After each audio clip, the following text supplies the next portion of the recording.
at 6. Good evening and thanks for joining us. I'm Guy Ashley. And I'm Stella Inger. A college community on high alert tonight. Pima Community College police are looking for this man. They say he's wanted for attempted murder and is threatening a student at the school. New at 6. 9 on your sides, Jennifer Dela Cruz live at the school's Desert Vista campus where officials are stepping up security. Well, tonight, students are seeing extra security on this particular campus after police say an attempted murder suspect threatened one of their students. And earlier today, students and faculty at all of the PCC locations received a campus security alert telling them to be on the lookout for this individual. This is a photo of the man they're looking for. PCC Police Department says 27-year-old Jesus Rodriguez fired at least 7 shots at his ex-girlfriend's mother and uncle over the weekend. He has threatened his ex, saying he knows she attends class here at the Desert Vista campus and knows her class schedule. He's also been charged with several counts of burglary and theft in the past. Several years ago, another threat surfaced on campus of a former student, Jared Loeffner, as he narrated his feelings toward the school.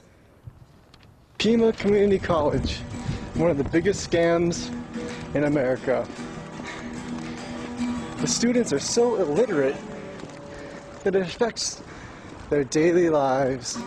This is genocide in America.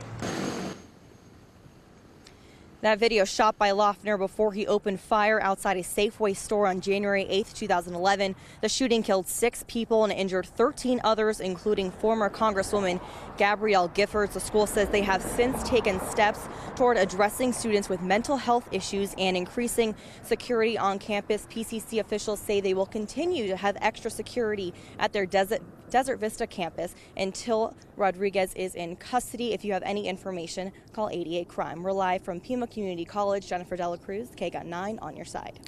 An investigation is underway to find how 3 people were found dead on the freeway near Coolidge. Take a look at aerial shots of the scene near State Route 87 at Signal Peak Road. This is about an hour northwest of Tucson. Police describe the victims as 1 female, 2 males, and they are related. That's what they believe. They're not looking for suspects, just informing the families before they release any names. Thousands of untested rape kits are sitting in evidence lockers across the state, and Governor Doug Ducey wants to change that. Today, he announced the members of a new task force he created to address this issue. On that task force, Pima County Attorney Barbara Lawal. 9 News Side's Ricky Mitchell spoke with her today to learn where Pima County stands with untested rape kits. The Pima County Sheriff's Department spent 2 weeks last year reviewing more than 500 sexual assault cases. That process resulted in detectives reopening 14 cold cases and having those rape kits sent out to the lab. I think it's important for the public to understand that any case like this is taken very seriously by any agency doing the investigation. Detective Robin Crehan says since then, the Sheriff's Department has caught up on cases and does not have a backlog. Tucson Police currently has more than 1,700 untested rape kits, but the department says none of those cases involve unknown suspects. They may be kits from cases where the perpetrator has been identified. We know who that person is, and there has been a confession from that individual, or there is a consent defense. Pima County Attorney Barbara Lawal says ideally there shouldn't be any untested rape kits in our county, and that's what she hopes this new task force will address. We've got standards and protocols. We know what needs to be tested. The criminalists know how to do it. It is just something that we need more resources in order to keep up with the demand. And Tucson Police recently received a $1 million grant to start working on those 1,700 untested rape kits. They say even though none of the cases involve strangers, the results from those kits can sometimes link suspects to other open cases. And the department wanted to stress that if any case involves a suspect that the victim did not know, those tests are sent out immediately and expedited as well. Guy? Thank you, Ricky. Younger teens will soon be getting behind the wheel in Arizona. A bill heading to state lawmakers would allow teenagers to get their learner's permit at 15 years of age. That is 6 months earlier than currently allowed. Representative Kelly Townsend from Mesa proposed the bill because it would give teens a full year with a permit before getting their license. But as 9 on Your Side's Christina Myers reports, AAA says it will increase deadly crashes. Many Arizona teenagers take a student driving course while they have their permit. Owner of Stop and Go Driving School, Mark Campbell, sees hundreds of teens each week, and he says the more time behind the wheel before getting their actual license, the better.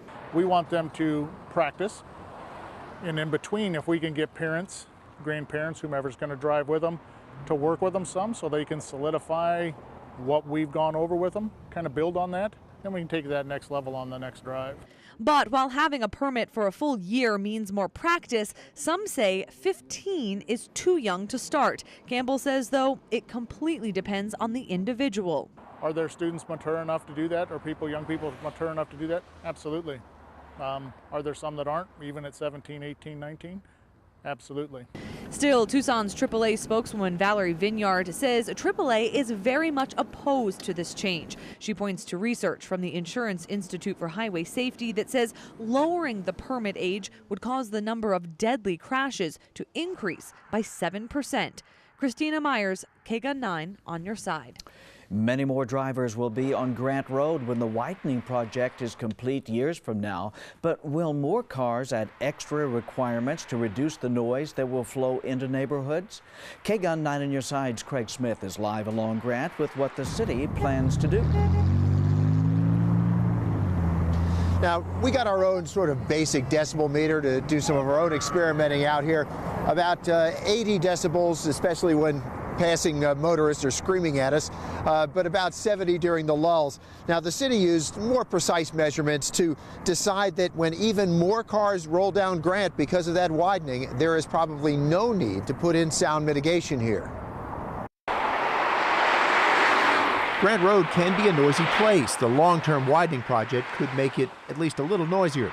Grant carries about 30,000 cars a day now, but for sound estimates, the city looked 20 years ahead for an estimate of 46,000 cars adding noise to the neighborhood. Tucson's manager for the Grant Road project says the loudest hour of the day on Grant Road is still only 55 to 60 decibels, about as loud as a person-to-person conversation. So there's no need to build in noise buffers. However, we made other promises to the neighborhoods, and so we are using rubberized asphalt, which gives you an additional 3 decibel credit in the areas between Park and Santa Rita, where the homes are still could be adjacent to the roadway. She says the city does not plan to use walls to block sound either. Matthew Clark says the wall around his house does a great job blocking traffic noise, even though it is lower than a specific sound wall would be. My friend lives 2 houses up and he has just a chain link fence, and you can hear the semis just shaking the whole house when he drives by. And my wall in my bedroom, I sleep through the night, don't even hear it, barely hear the ambulances. It's much better.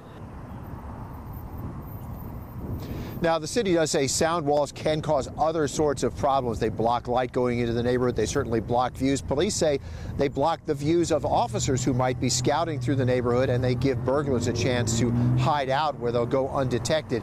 And they could also be magnets for graffiti. Reporting live along Grant Road, Craig Smith, KGUN9 on your side. Now, your first warning weather with Chief Meteorologist Aaron Christensen. A fan of warmer weather? Well, you're in luck. Our 68 degrees today kicking off a warming trend that we are now in the throes of. And our 68 actually pushed us above average today, 1 degree above average, but we have been as warm as 86 on this date. That was back in 1987. Coming up, though, even though we do have this warming trend that's taking off, you are going to see another round of weather whiplash in our 7-day forecast. We are tracking our next winter storm and a picture of our 5 planets in alignment. You just got to see it coming up. As the Zika virus continues to spread, major airlines are taking extra steps to help stop this disease. Plus, withdrawing your money just got easier. The new way you can get cash out of the bank. You're watching KGUN9 on your side. Up, Mike or Q, growing concern in the United States about the spread of the dangerous Zika virus, a mosquito-borne infection. So far, 20 cases in the United States, Arizona not included. And tonight, we are learning major airlines are trying to help keep those numbers of cases from growing. American and United Airlines announcing they will allow travelers concerned about the virus to cancel or postpone their trips to any of these 24 areas. That's where the disease has been detected, including El Salvador, where officials officials are asking women not to have babies until 2018. That's because there's fear the virus is linked to a rare birth defect that causes babies to be born with unusually small heads.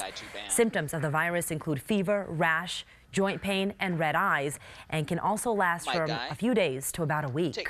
If you forget your debit card, one bank is giving their customers another way to withdraw money. JP Morgan Chase is upgrading its entire fleet of ATMs this year that will allow you to take out money by just using your phone.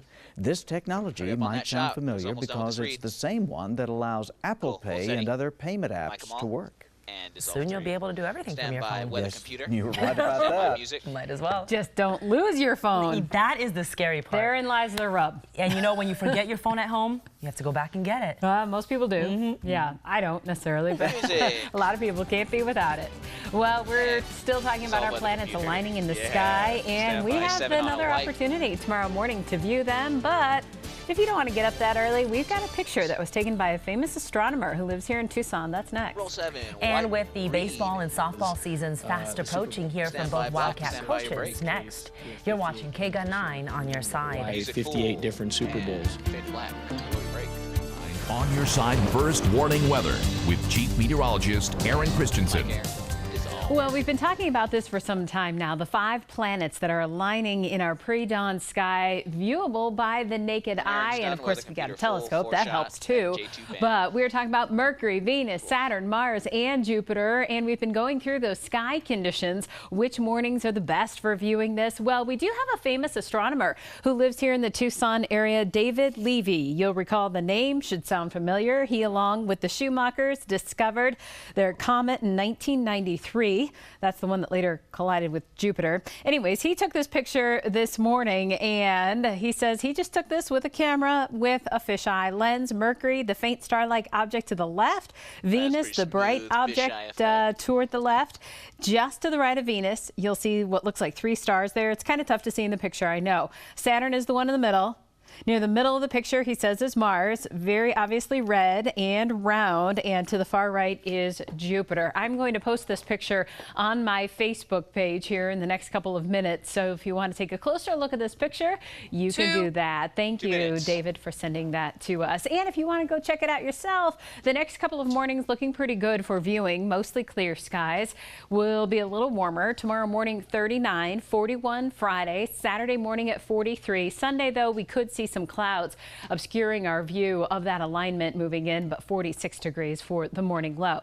39 mostly clear here overnight for the Tucson area. If you're trying to view the alignment tomorrow morning from Wilcox, 25, bundle up. Tombstone, 31, 27 for Douglas, 33 in Sierra Vista, 35 Tubac, 40 in Marana, 36 for Green Valley. How about Casa Grande as well as Picacho in the upper 30s for you. Safford at 30, 32 for Thatcher, 30 in Benson. Again, 39 overnight for Tucson. Sahuarita in the mid 30s. And yes, we've been talking about this warming trend, and our temperatures are going to stay in the 70s here. Well, starting tomorrow all the way through Sunday, but then a drop in temperatures. Very dramatic. We have now adjusted the forecast high for Monday down to 51. So that means on Sunday we'll go from 71 degrees, which is 4 degrees above average, down to a high of just 51 to start the work week.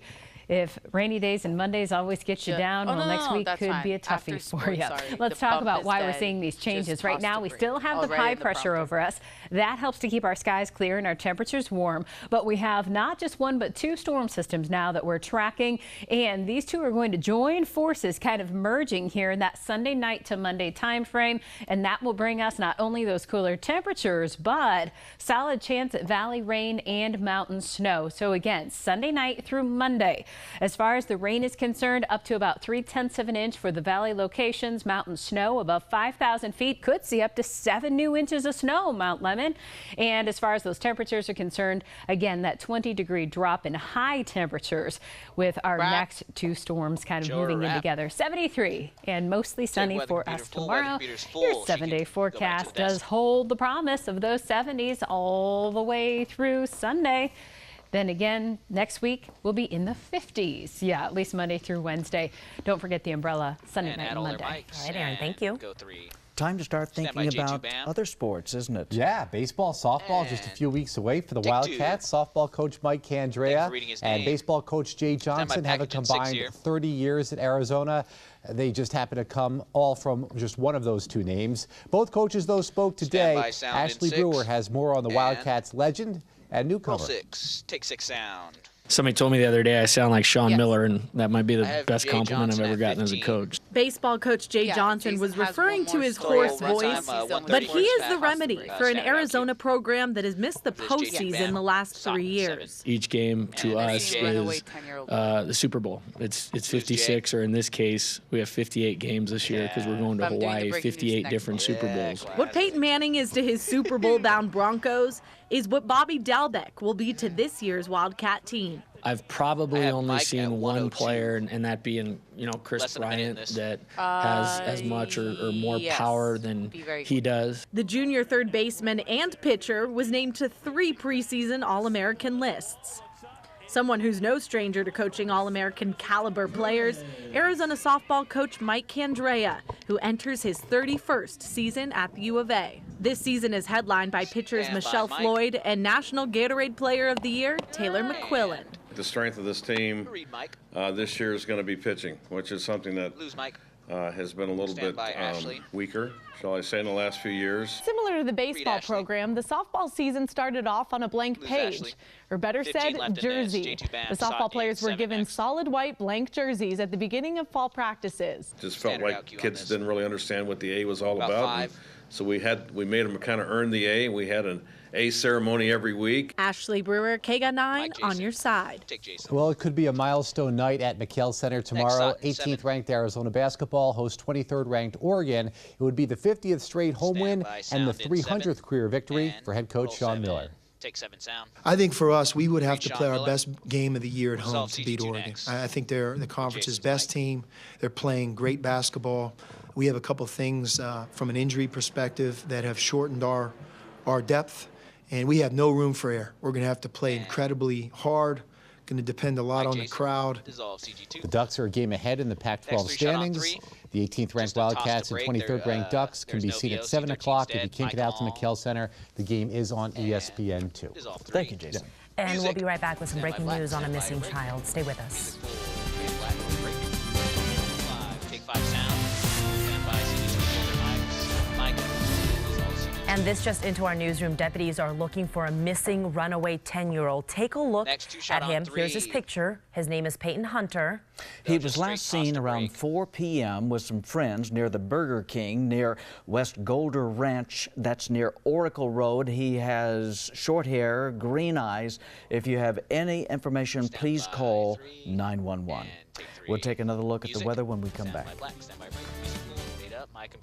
Well, we have sunshine and 70s all the way through our Sunday, but then big changes Monday. Grab the umbrella and grab a coat down to 51 degrees. CW News at 9, KGUN9 News at 10. Have a good evening. Good job, everyone. Perfect. Good job, everyone.